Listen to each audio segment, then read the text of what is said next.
Keynote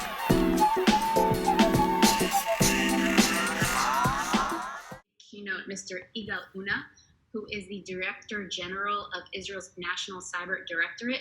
It's a big honor to have Igal with us today, and you may have seen him recently at the Cybertech Global in Tel Aviv. He was a keynote for that event.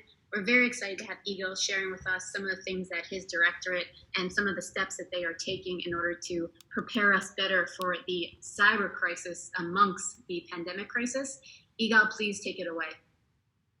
Hi, thank you, and hi everybody. It's a little weird to run a speech like that, but hey, it's weird times, and we're trying to adjust, and I hope that we're making it with adopting to the new way of conducting meetings and coming together. And thank you very much, Amir and the Cybertech guys, for having this event. It's really unique and very important, specific in these times to discuss about cyber security, cyber threats, and how to mitigate it.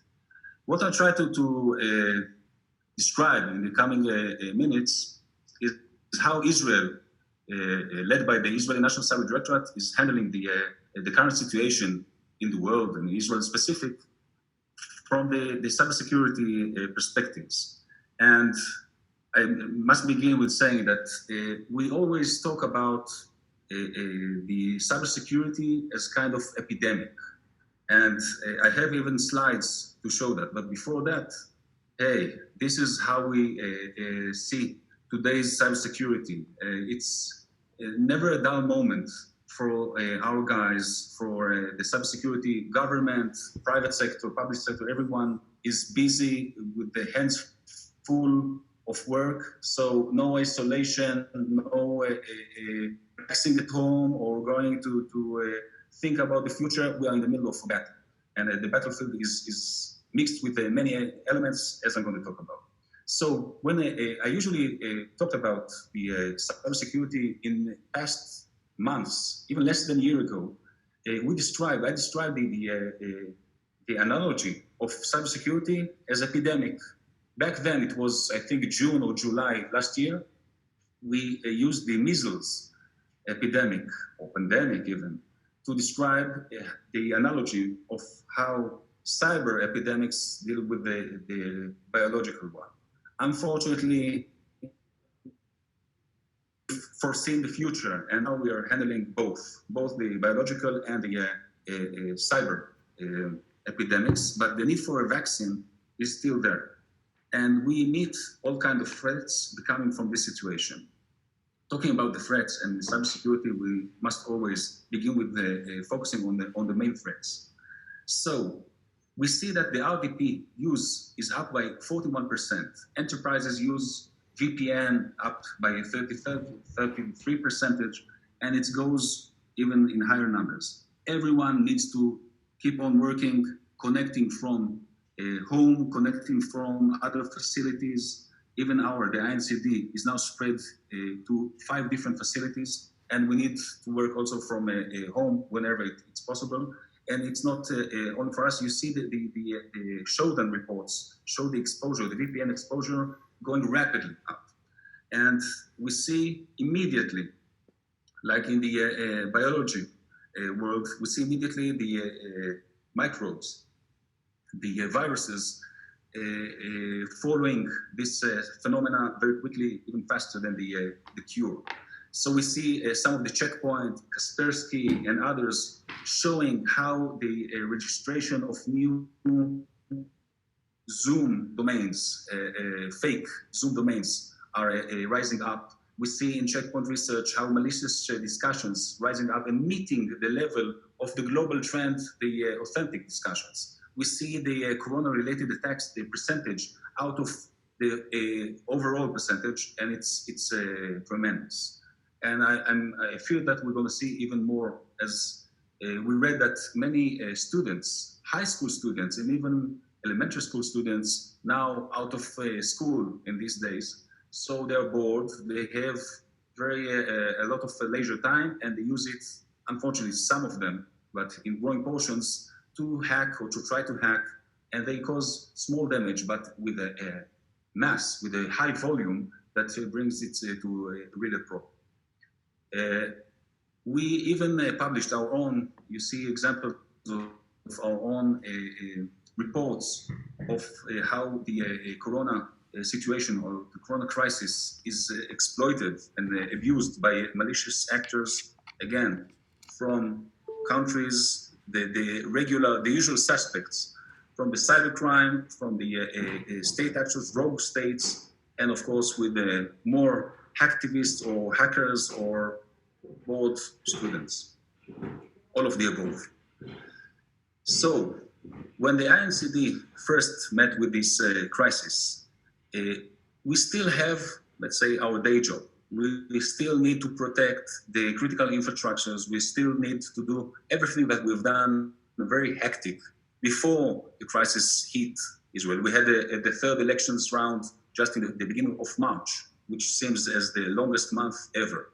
So doing that, we already began to prepare to new missions. And I'm going to show you now the seven main missions that the INCD took on its shoulders during the corona. First of all, and most important, is to secure the business continuity of the healthcare sector. This is the most important sector now, and some of its parts are already allocated or defined as critical infrastructures. But now the attack surface is much wider and much more danger and need to be taken care of. But it's not. It doesn't stop there. The second is securing the critical supply chains, mainly air and maritime. We just heard that yesterday El Al, the Israeli airline, is beginning to bring in an air train from China by 11 Dreamliners, a lot of supply. Now, this supply should come and get into the healthcare supply chain and to get to the patients, and we need to see that nothing interrupts in the way. Third is, as I mentioned, everyone is going to work from home and to get services from the government and others from home or from not usual places. So we need to secure the eGov services with all remote access, and not only the eGov, but any critical services, banking, for example, to make sure that remote access is not compromised. Another one is to make sure that there's a fluent and smooth internet under mass telework. We heard about the many countries approaching Netflix and asking, not begging, for reducing the resolution of the series and films to make sure that the internet will go uninterrupted. So there are other dangers and other risks coming to the internet broadband, and we need to make sure that no malicious actors will take advantage and abuse it. Another one is securing the food and medical production and distribution. Israel can produce and distribute most of its needs with the medical supplies and with the food and the beverage and other basic needs. But we need to make sure that all these digital processes are well secured. The sixth one is ensuring the fully operational cybersecurity industry to support public and private sectors. I'm going to focus on that very shortly, but it's very important to make sure that not only the government, but also the private sector, is even some of the public sectors, having their cybersecurity services from private sectors, private companies. So we need to make sure that they can still continue to give this service on the highest level. And last but not least is to secure the R&D of the coronavirus solutions, if it's vaccine, biological vaccines, or high-tech solutions. And Israel, as a startup nation and a high-tech country, we have, fortunately, a lot of great ideas. Most of our Ministry of Defense R&D processes immediately diverted to produce and to develop and to find new ways how to identify patients, identify sickness, and how to deal with the vaccines. All these processes are vulnerable. They can be attacked and ransomware and all the other problems that we meet. So we need to secure them. So only 7 missions, but bear in mind that they're all above our day job, critical infrastructures, all the things that we still need to do. So all of this operation needs a command and control. And remember, also they are bind to the rules of social distancing and all these other regulations. And we opened a strong command and control. We are part of the short list of the government main agencies that work almost uninterrupted during this crisis. And we deal with a lot of aspects that we haven't dreamt of dealing with it. You see in this slide that some of the numbers, and they are growing on a daily, of numbers that we need to deal with that we haven't dealt before. For example, coronavirus test labs. We have almost 29 of them in Israel. In order to run the tests fluently and continuously without interruptions, we need to make sure that they are not attacked. New subscribers to the INCD risk assessment scanning tool. We have a scanning tool that we showed in the Cybertech in Tel Aviv just a couple of months ago. It looks like decades ago, but it was only 2 months ago. And we already needed to, in less than a month, to get into this system, which is a very complicated system, another 136 of these companies, big companies. We have 17 dedicated alerts. We have 52 new organizations that are now getting what the other critical infrastructure gets. And it's not a simple thing to do, and we need to do it overnight. Joint auditing activities and other, we're going to focus on a couple of them. First is issuing alerts and guidelines. And we immediately began with issuing this, for example, it's in Hebrew. I'm sorry, we didn't translate all of it. Some of it we have, I'll mention it later on. But this is an example of a collaboration apps like Zoom that we're now using, or Teams or others, how to use it securely. And as we already know and we see and we even experienced, it has too many vulnerabilities that need to be taken care of, which can be taken care of pretty easily. But the people now, by hundreds of thousands that using it, need to be aware and understand what should they do. Tonight we have the Israeli, the Jewish holiday of Passover, the big ceremony. Now every family will celebrate it separately, but everyone going to join it with Zoom or other kinds of apps. It's a big risk that we need to make sure that no one will take advantage of. Another is phishing, voice phishing, and other phishing issues. As I described, we see it growing by exponential numbers, and we have, of course, best practices and advises how to mitigate it and how to deal with that. And the last example is how to safely work from home. Again, nothing new, but we needed to pack it up and distribute it and push it to the public that they are starving for it, and make sure that it's accessible and everyone can get it very easily and implement it. That's the most important thing. Another thing is, for example, how I described how to deal with the new high-tech solutions or R&D of vaccines.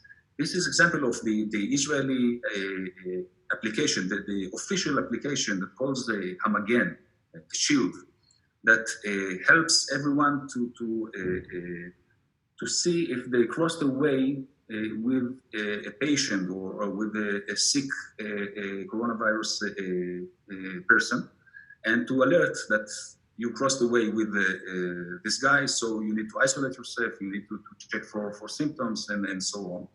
This is, by the way, it's not connected to anything. It's just getting the database of all the epidemic researchers, investigations database, and compare it on the cell phone, on the mobile, with your own data, and it doesn't send the data outside. But as we understand, it can be very dangerous from the privacy issues and other issues.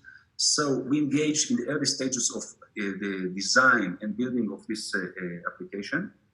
I must say, it delayed the launch of this application in a couple of days, 6 or 7 days. But we made sure, and you see on the right side, one of the Israeli major white hackers, Ran Barzik, auditing it or making a scrutiny of this application before we launch it and say, okay, it's good enough. Nothing is perfect, but it's good enough to use. And now it's already spread by hundreds of thousands, and it saves lives, literally. But also secure, not just saving life, but securing the patients, the users from cyber attacks. As I mentioned, the cyber industry is a major, a very critical element in the overall Israel approach and strategy of cybersecurity. So we made a special focus on how to make sure that this industry can continue, still work under these conditions.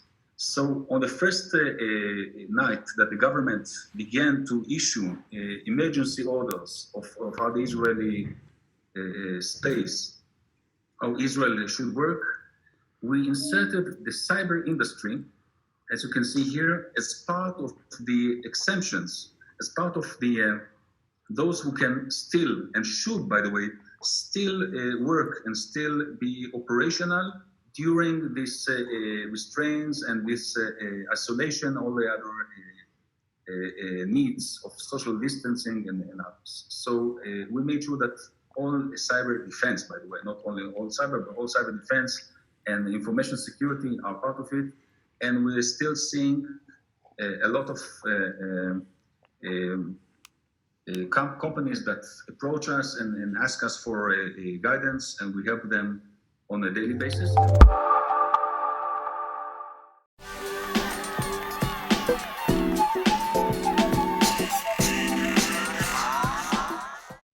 Thank you for your cooperation. So a few words about the INCD, the Israeli National Cyber Directorate. Basically is aimed with two tasks. First would be assuring the cybersecurity for the entire market. That means critical infrastructure, government ministries, essential services, but not only that, also including the entire economy, small and medium businesses, private citizens, etc., obviously in different level of engagement. Now, another task is that we have to assure that Israel has the right cyber infrastructures. And when I say infrastructures, I mean both human resources, workforce, and researchers, technological edge, both for the government and in the universities and in the industry, cyber industry. And also we are responsible to have the legal framework that will enable us and the private sector to work. We're basically a one-stop shop. We're coordinating with the intelligence community, with foreign partners, and of course with the private sector.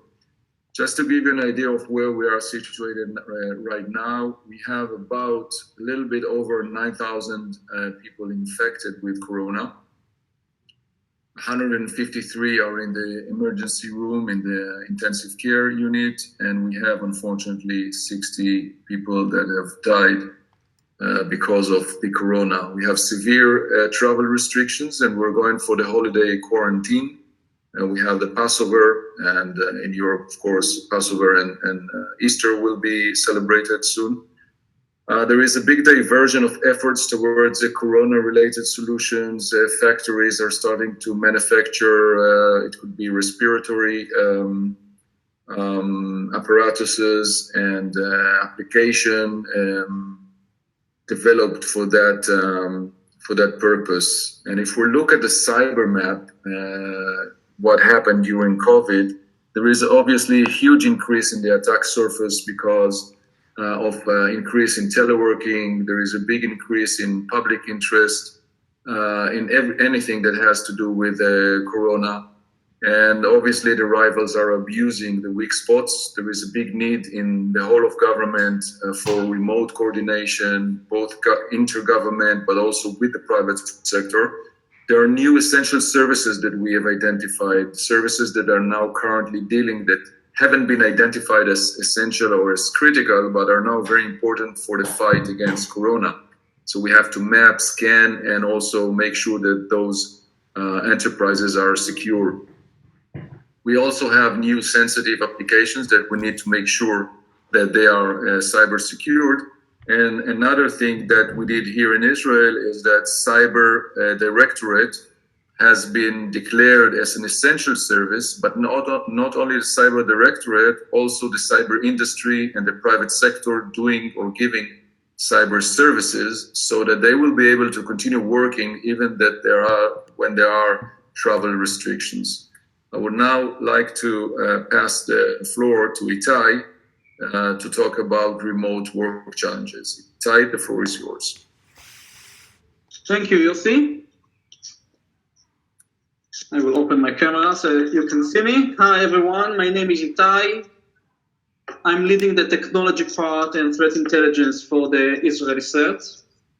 And today I would like to give you a presentation about the remote work challenges, the work from home situation that we have all encountered during this coronavirus pandemic.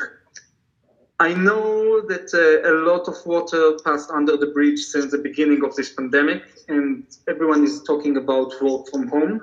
So I'll try not to repeat what everyone is saying and you've read about all over the place, but to give you actionable items and points to think about for how to secure your organization and how to deal with your employees while working from home.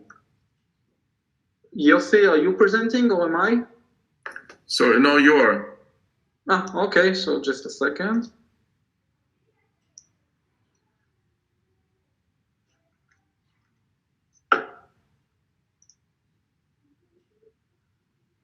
You mean the slides? You want me to pass the slides? Sure. No, it's okay. I'll do it. Good morning to everybody. Good afternoon. Sorry for the delay. I'm Walter Kirillation. Good to have you, Walter. Boker Tov, how are you? We are great, thank you. Good. Sorry. Please go follow the discussion. I'm following what Giorgio is saying. Okay, so I will continue now. I guess you are seeing what I'm presenting. So we'll start with a presentation about work from home challenges. The agenda of the presentation will be talking a bit about the challenges ahead of us, really in a nutshell. Could you please mute your microphone, Walter? Thank you. Afterwards, I will present a solution landscape. Solution not by vendors, but solution by architecture. How can we connect from home? The third topic of the presentation will be reviewing the threat and attack vectors, especially for three key elements in the process: the endpoints, the connection, and the gateway. This will be followed by extra recommendations, which are more general and not specifically to the endpoints or connections or the gateway. Afterwards, we'll talk about the threat landscape, what threat actors are actually doing today with some examples. I will wrap it up with the key takeaways. Again, I will try to do it as actionable as possible for you as CISOs to know what you can enable to the organization and what you should stand and fight against the management if they ask you to do, or at least for you to have it under your tool set for you to decide and manage the risk in a better way. So that is, and let's go. About the challenge.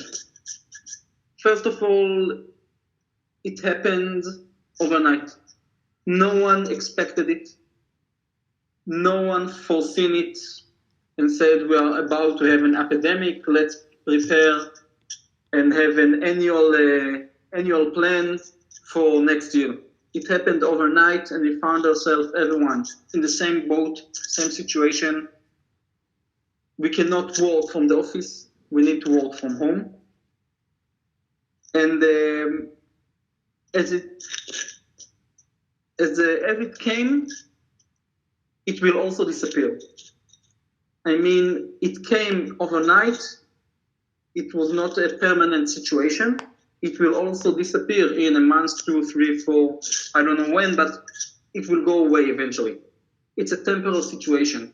And we need to keep that in mind, because every change that we are doing to the organization and the organizational network for now to enable remote work, we will need to roll back after it will be over.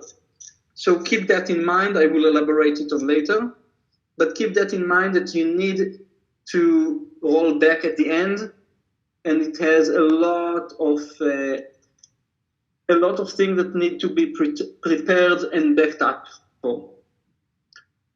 Another thing is, because it was an ad hoc situation, most of organizations were not ready and prepared with equipment, with laptops, with enough VPNs, with enough bandwidth to enable all the workers, all the employees to work from home. Thus, they had to enable the bring your own device approach. Let the employees bring their own laptops and have a small adjustment of transportation to make them a work laptop. And it's a big issue, security-wise. Again, I will elaborate it later. I'm just covering the challenges now. I will try to give points on how to keep your organization cyber secure and corona-free at the same time. What can you do and not do, or at least give you stuff to think about. We will talk about the scale up. A lot more users means a lot more technical challenges. Again, bandwidth, VPN, or TeamViewer, or whatever licensing issues that you might have on one hand, and new users, which need to be educated about how to work from remote. It's a different kind of environment than the organizational network, and they must be educated about it.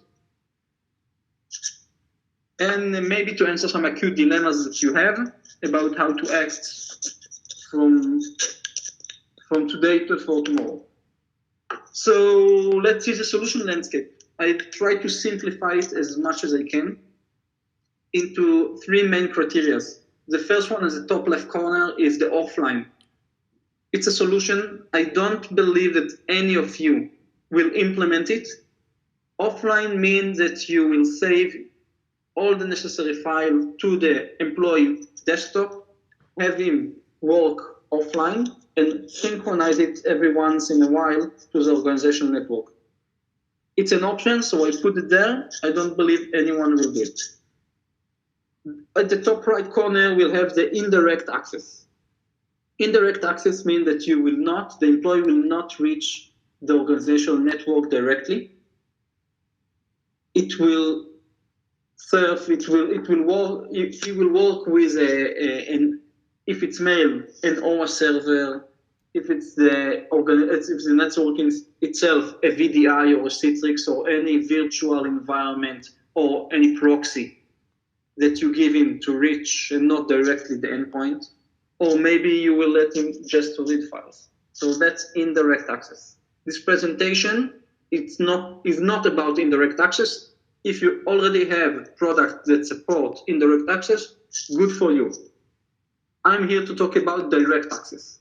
Direct access means that you will enable a VPN connection, a virtual private network connection from the employee laptop to the organizational network, and how to do it. Okay, we'll talk how to do it. Second approach is a remote desktop access. Applications such as TeamViewer, PC Anywhere, VNC, or an RDP connection, meaning actually sharing the endpoint with the laptop at home. It's much riskier, we will talk about it too. If you have direct access platform, great. Maybe you don't have to do anything, or maybe you need to buy more license, talk with the ISP about the bandwidth, and do some corrective actions about bring your own device. If you don't have the platform, you need to establish one. You will probably go for a quick and dirty solution. Our recommendation here is use a proxy or a DMZ.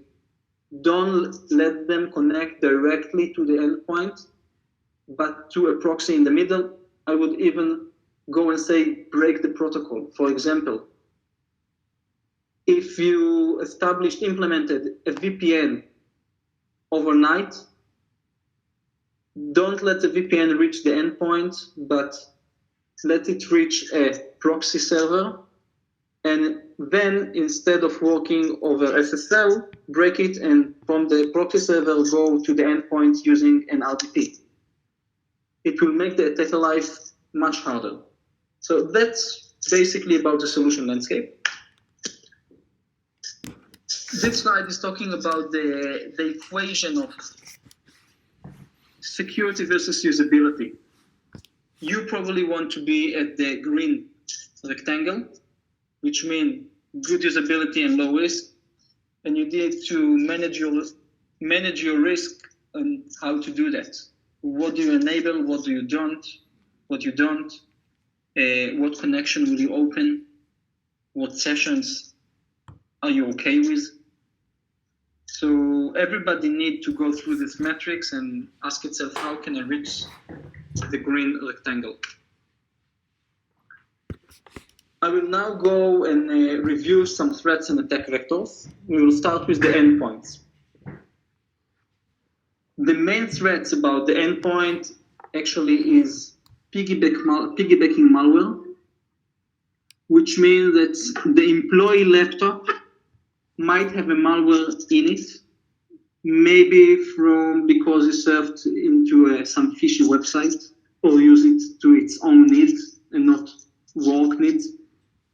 Maybe because it installed a software which was not checked correctly. Our biggest fear is ransomware. That the ransomware could piggyback over the employee laptop to the organizational network. How will the piggybacking happen? If it's on the laptop, it could use the open session to go inside the organization. That's the meaning of piggybacking.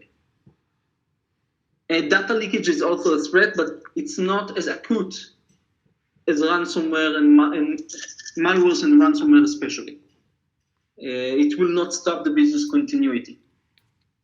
Another two vectors are credential theft and session token theft. Employees that are working from home and are not aware of the risk and work methods from working from home could have their credentials stolen. It could be by social engineering, it could be by a phishing mail, it could be by any kind of methods, and the session token could be theft, and the attacker could ride on it.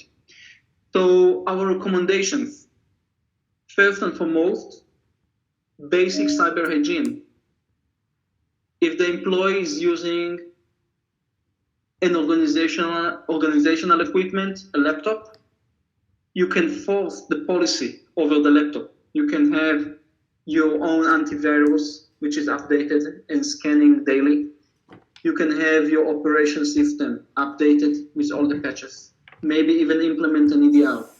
The problem occurs when the employee is bringing its own device.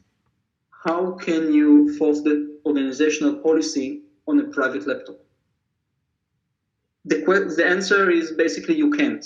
What you can do, however, is have some guidelines, some basic guidelines, and ask the employee to follow them. Tell the employee that if it will not follow the guidelines, you will not let him connect from home. It should be very simple. For example, Have an antivirus, any kind of antivirus. It could be Windows Defender by native with Windows operating system, or any other kind of antivirus, but active and scanning on a weekly basis. It could be an awareness training. No employee should connect from remote if he has not been through any awareness training. It's important, some basic hygiene. Don't surf over the neighbor's Wi-Fi, for example. Harden your router and how to do that. Some basic hygiene.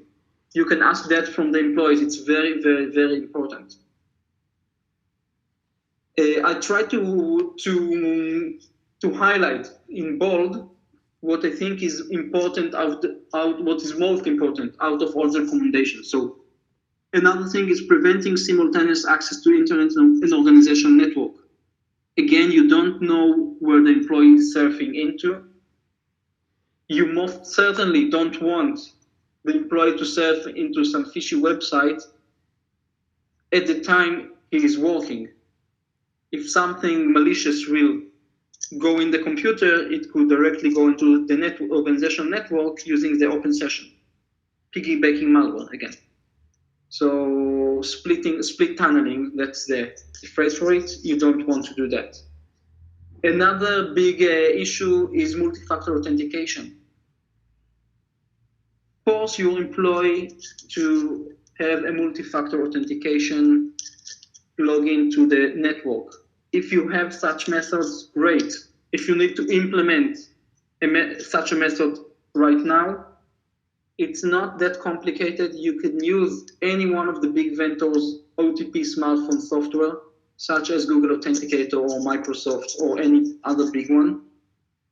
The implementation is pretty convenient. It could be done by remote. The employee only needs to download the file, scan some barcode, and it's pretty easy.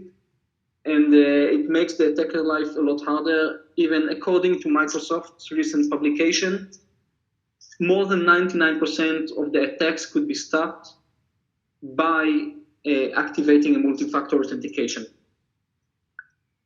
Another thing, restrict access to known IP ranges and locations only. It's pretty tricky because you need to know everything you own. You need to know the organization assets. Then you need to let only the organization assets inside and keep all the rest out. So restrict whatever is not what's not belong to the organization or a provider that you are working with. So as I said, it's pretty tricky, but it's very recommended to keep track of the assets with some list. We will now go to the connection. Some threats and attack vectors about the connection. Our main threats are session hijacking. If we are talking about the cyber domain, data leakage, again, will not stop the business continuity, so I will leave it for now. And as far as the production goes, load and availability. The recommendations are for the cyber domain, for session hijacking, limit the session time. Limit it for 1 hour, 2 hours, 8 hours. I don't know, depends on your business, depend on what you need the employee to do. But limit it. So after a certain time, it will be over for both the employee and the attacker if he was able to hijack the session. Next bullet. It sounds scary, but apply PFS with AEAD as your cipher suite. I know it sounds scary, and it really doesn't really matter what it actually said. It's one of the best cipher suites in the market, and it's just a checkbox in the firewall. So ask your IT guy to click on this checkbox and apply it. Another thing, create new certificate and limit its lifespan. This is kind of a smart tip, because if you are using your organizational certificate, it will be valid you will renew it every year. It will be valid forever, I guess. If you will create a new certificate, it will only be valid for 1 year. At the beginning, I said we are in a temporary situation, and sometime soon we will need to roll back. Rolling back is not that easy. So you might forget stuff such as revoking certificates or revoking equipment. This is kind of a measure that makes your life easier, because after 1 year, the certificate will be revoked. Or if you have a certificate now, limit its lifespan. It could be done. So that's a nice trick. Now about the load and availability, about production. Talk to your ISP. Make sure the infrastructure supports the load, because all the cyber and business in the world, and if it doesn't support the load, no one will be able to work. Just imagine, as you might know, that 20 concurrent connections are not as 200 concurrent connections or 2,000 concurrent connections. So make sure the infrastructure supports the load. Otherwise, all what we are talking about doesn't matter. Last bullet, very important, save logs. You will do a lot of changes to your networks in the recent time, in the recent future. So save the logs. Save both the configuration of what you are changing and what the origin was, and save the logs to monitor. Monitor the network, monitor the firewall, and monitor the certificate transparency logs. Certificate transparency logs means that no one is trying to mimic or spoof your certificate. So you can monitor that and see that no one is trying to spoof your organization and have some phishing in behalf of your organization. Next bullet, next slide, about the gateway. Our threats are basically authentication bypass and application vulnerabilities. I will start with the latter one, application vulnerabilities. In 2019, it was, I think, the worst year for VPN vendors security-wise. A lot of the big vendors were breached with critical vulnerabilities, and we've seen attacks all over the world using the VPN as an attack vector. So please, please, please, please, please keep it updated. Whatever VPN you have, keep it updated, because they have a lot of vulnerabilities in them. And you don't want the attacker to walk through the front door through using the VPN. So VPN and any other gateway that you're using, keep it updated, very important. Again, save the logs to the network. If you want to do an in-depth investigation, if you found that you have been breached, you want to have some IR investigation, you need logs for that, both for the system, network, and for the equipment itself. So if you are talking about VPN, save the logs both for the VPN, the system of the VPN, the logins, the network of the VPN, save network of the firewalls, save Active Directory, everything. A very important recommendation is centrally manage remote access. I said it earlier, I will say it again, don't allow direct connection to endpoints. Use a gateway, use a proxy, break the protocol, limit the privileges of the user that is connecting. Maybe even divide it into home users and local network users. Do your risk management, but remember that you need both two things to keep in mind. You need to manage it, and it's easier to do from a central location, and you need to control it, not only manage it. You need to allow only what you have to. Now for some basic recommendations, some additional recommendations, more general. Home awareness. Don't allow connections from neighbors' Wi-Fi. Don't surf into fishy websites. Don't let your kid install games on the work laptop. Or if you're using your own laptop for work now, treat it like a work laptop and not a personal one. So some very basic cyber hygiene which employees are not aware of. Another thing is extend password lifetime. I know it's kind of unorthodox. All the reason is saying change all the passwords as we speak because we're in a crisis, but I say no. And that's my opinion only. Because everyone is working remotely, because it's challenging for everyone. Cyber-wise, IT-wise, business continuity-wise, it's hard for everyone. Don't make it harder by locking users who forgot their password and make them round around their tail all day long trying to catch the IT guy to open it, and the IT guy needs to connect to the organization, and at the end it will be worse and better. So extend the password lifetime. Give them another month, another 2. That's my opinion. Apply least privileges to address and applications allowed.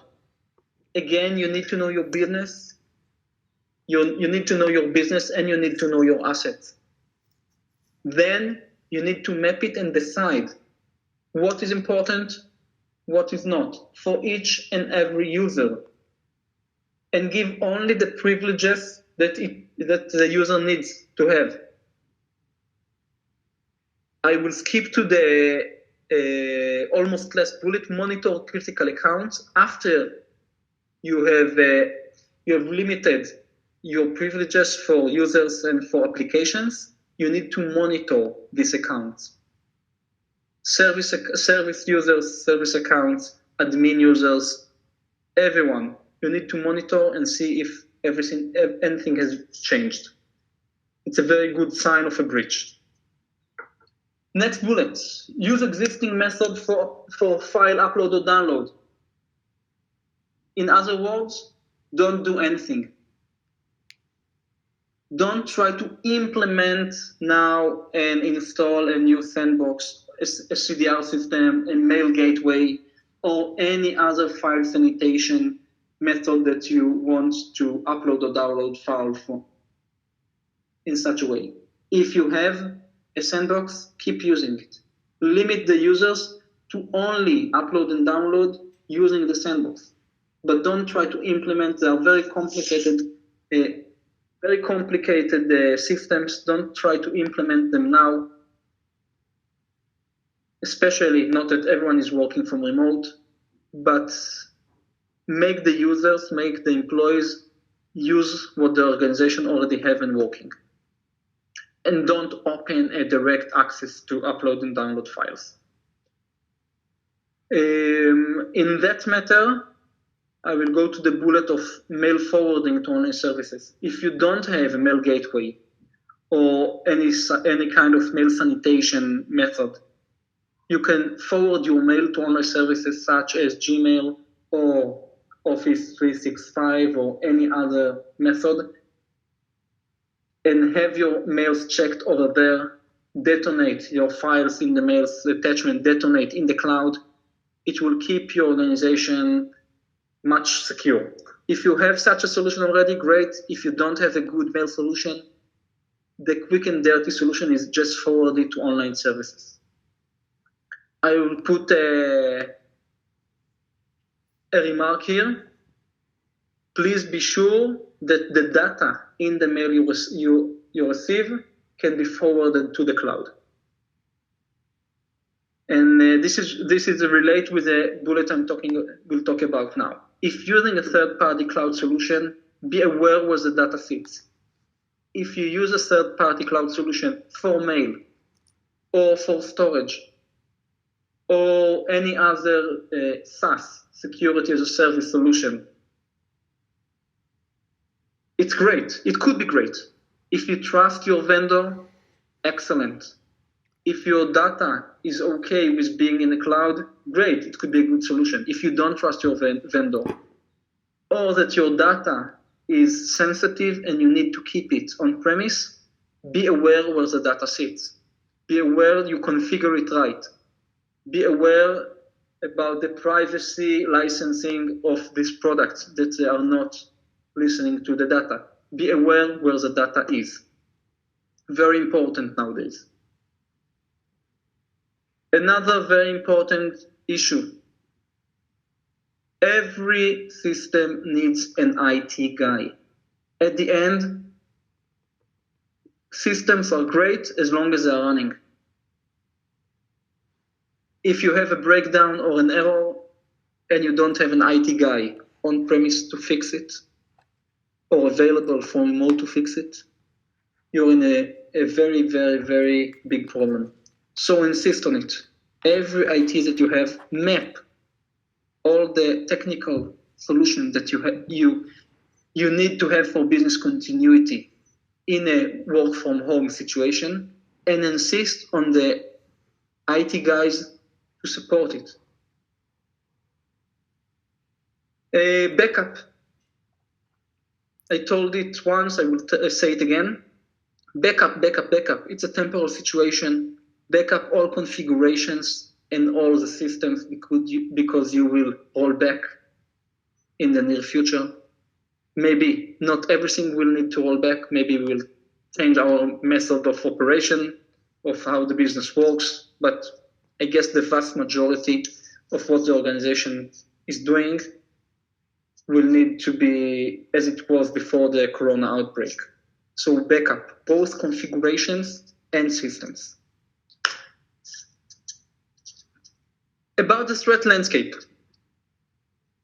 I tried to make it pretty simple, but this is basically what we are seeing. Attackers actually exploiting. So I'll start with phishing. A lot of the attackers are sending links of a live map. Inside this link, there's an attachment. Most of the times we see a zip file.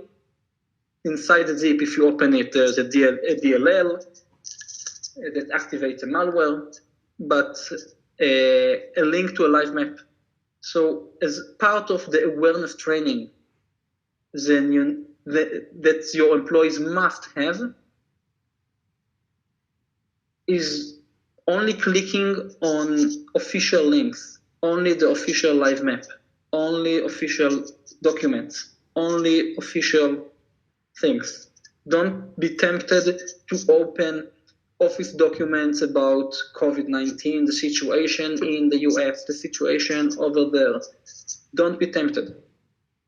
A lot of phishing attacks are using this to lure the employees to open attachments or suspicious links, malicious links.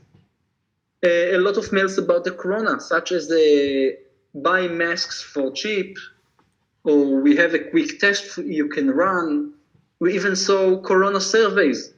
Please fill in this survey, and we will tell you if you have any corona carriers or sick people around you. A lot of phishing attacks. Some of them are intended to have malwares in your organization, and surveys, for example, are intended to harvest credentials or details, steal details. Another thing, social engineering.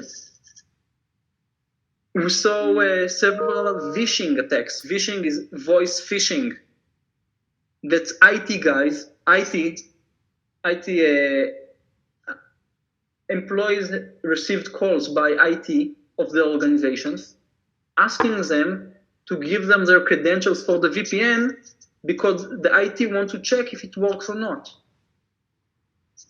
So I mean that all the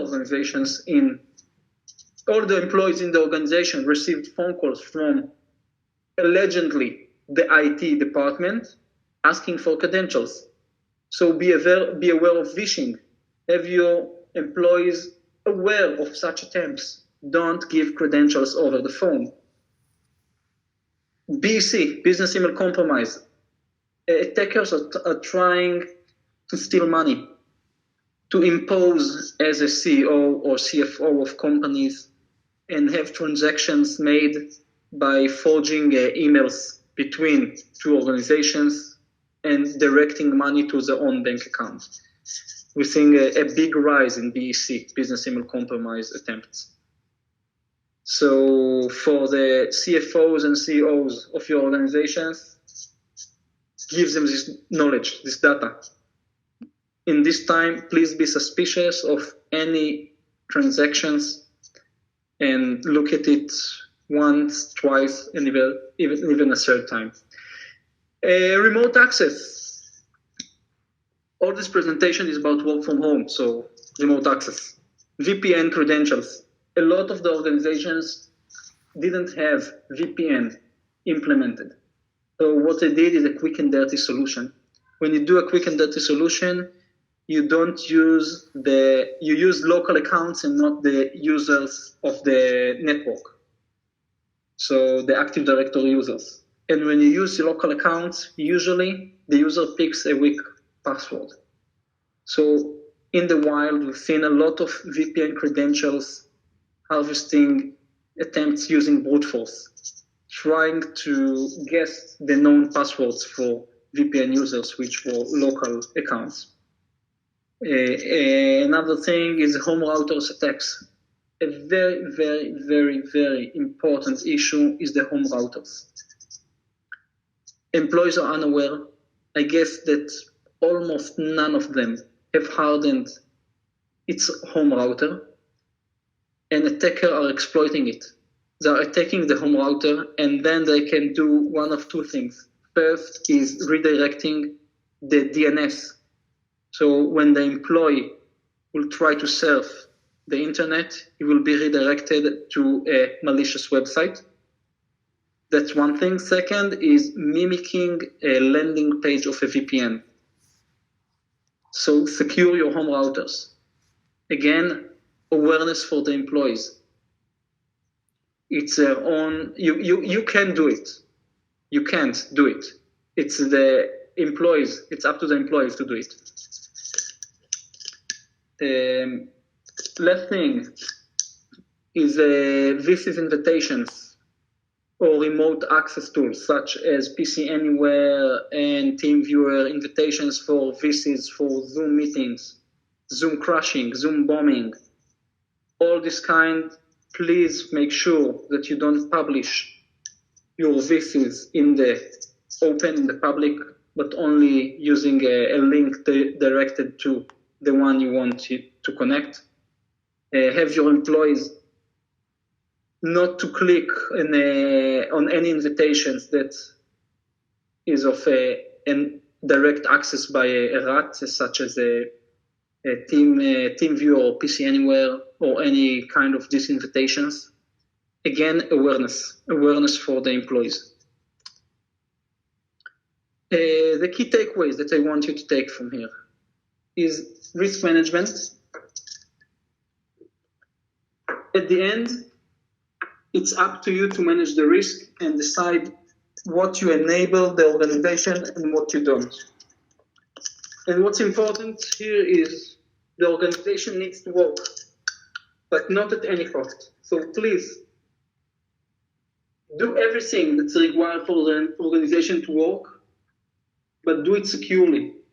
Don't limit the business needs, but find a compensatory way, find methods. Bring it up to the management, to the CEO. I know that you are under a lot of pressure, but tell them, I can do that, but I know that you want everybody to be connected at the same time, but I will not allow you to use PC Anywhere without a password.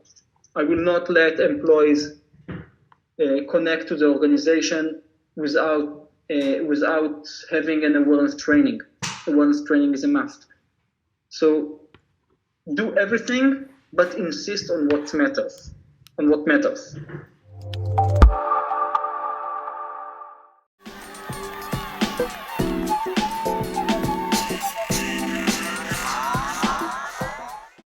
After Nadav speaks with us a little bit about leadership in a time of a crisis, he is going to lead a one-on-one with none other than Admiral Michael Rogers, who is the former commander of the U.S. Cyber Command and the former director of the National Security Agency. Nadav, thanks for being here. Go ahead. So, hi everyone. Happy to have you here at our first digital gathering of the Cybertech. Would be great if we could do it in person, but I think it's important that we do it anyways. These are unprecedented times, and sharing and speaking about the challenges of where we are is paramount and probably more important than ever before. These are definitely hard times. And I think that if you think about our digital history of the last few decades, never ever in human history has confidence and trust in our digital infrastructure been more important than now. I mean, if you think about an alternate reality, all the chaos or the edge of chaos that we have right now with COVID-19, without the incredible connectivity that we have, we'd be in a much more dire situation that we are in right now. And so our jobs, your jobs, has gone from important to critical overnight.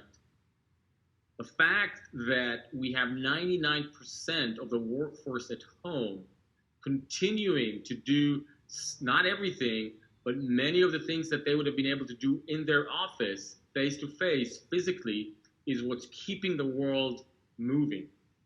And so what you are doing, what we are doing, has become more critical than ever. And our job is to keep the lights on. I think the first thing that we need to do in order to find how to keep the lights on is to try to understand where the threats are coming from. What are the attackers thinking about? And if you unfortunately think about it, Christmas came really early for the attackers in 2020. I mean, if you think about the new types of critical infrastructure, if you think about the home office, if you think about the fact that we have sort of a super evolution where overnight, 99% of the workforce is working from home. I mean, think about the opportunities for the attackers as the attack surface, the topology is just exploding and changing all the time. That brings a lot of opportunities. For the most part, we're seeing that our IT infrastructures are working, but let's not forget, we haven't stress tested this environment. And so over time, we're already seeing bugs in the system, but doesn't matter how beautifully your VPN, your VDI, or BYOD or connectivity is working, we haven't stress tested the system. And so we'll see glitches and blips and even major problems in the future. I think connectivity is the new Achilles heel. I mean, if there's anything that you don't want to see right now or hear right now, the first thing is that you got the virus, your family got the virus, or that your Wi-Fi is out, right? That's sort of the scariest thing, or the second scariest thing that we can think about right now. And to top all that, we must take into consideration that this changing environment in many ways is going to dramatically increase the threat of malicious insiders. I mean, people are working from home. Nobody's overlooking their shoulders and seeing what they're doing. People may think that some things that weren't legit in the office are legit at the home. Some of them will be doing it from a benevolent perspective just because they want to get their work done. Some of them are going to become anxious as the economy deteriorates and may think about doing things that otherwise they wouldn't think of. And so we also need to think about malicious insiders within all this conundrum that we're all facing right now. And so at TEAM8 and our portfolio companies, we try to imagine some of the immediate challenges that everybody's going to see or everybody's seeing already, and how that's going to evolve in the next few weeks and months. You know, to begin with, the obvious thing, people, right? Your organizations are still made out of people, except that your people, your workforce, is now at home. And so this question of productivity versus security has just become so much more important. And different companies have different solutions. Some of them are more resilient, some of them are not.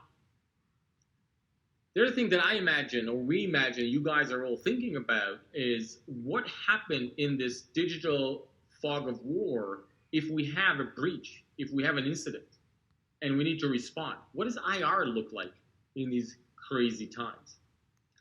Another obvious is detection. And so detection has never been an easy task. Our security operations centers have always been overwhelmed almost with a lot of noise from the system, false positives, etc. But in this reality, it's much worse because there is no normal, and most of the detection systems are trying to create some kind of baseline and see abnormal. But if there's no normal, what's abnormal? And there isn't much normal in these times. And then finally, if you think about industrial sites, how do I run my factory, my machines, my SCADA systems, etc., if I can't even touch them, if I don't have the computer that controls them? There are obviously others, but these are sort of major things that we've been thinking about at TEAM8 in our portfolio companies, and trying to take solutions, ideas, products, and services that we already have and do the adjusting. So at Isolate, which is the TEAM8 isolation company, one of our portfolio companies, we're creating a light version that can easily take any machine and create a dual environment, one which is completely locked down and one which is more open to take down apps like Zoom, etc. At Signia, which is our IR and consulting firm, we are creating an assessment for work from home so that given this new infrastructure, given this new attack surface, we can assess where we are, where we overlook things, and beyond that, thinking about how do you create a digital war room in this environment? What do executives and leaders in a company think about right now? They're stressed for many more reasons. What is it going to look like if we have to come to a CEO of a company as a CISO and say, well, we have a problem? That's a bad day in the office anyways. How do you deal with it in this kind of environment? How do you prepare for it? And then on the detection side, at Elusive Networks, which is one of our portfolio companies at TEAM8, we've always thought that anomaly detection is not the way to tackle detection, but rather using deceptions everywhere in the network. And we think that in this environment, and specifically for malicious insiders, using these kinds of technologies has become more relevant and effective than ever. On the industrial side, we're expediting some of our capabilities for remote access. So the idea is, how do you create a remote access encrypted end-to-end for a critical infrastructure where you can actually take this environment and take it to the work from home environment? All these things are not inclusive and obviously are not addressing all of your problems. But again, we're trying to take the normal, see what we have, how can we adapt? But you know, at the end of the day, more important than anything is that as a leader in your organization, you don't just think about your technical responsibilities, but about your leadership responsibilities. As we say, with great power comes great responsibility. You have to think about your subordinates, your colleagues, your bosses, your family, etc. Because that's what it takes to be a leader in this time. And if you think about the bigger picture, I only want to say three things before I go to Admiral Rogers and get his perspective. But from my perspective, three things. Number one, zoom out.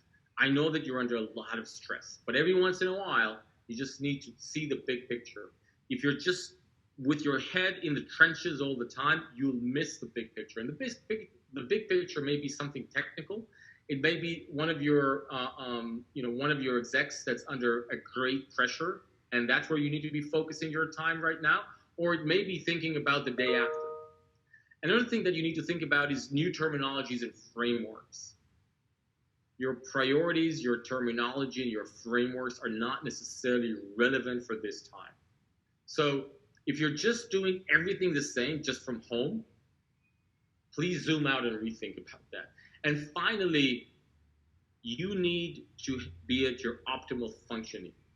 So you need to take care of yourself. if you're entrenched in this and you're not taking care of yourself, you're not going to be able to take care of the business. And that includes big things, but also trivial things like getting enough food, drinking enough water, getting enough sleep, and working out.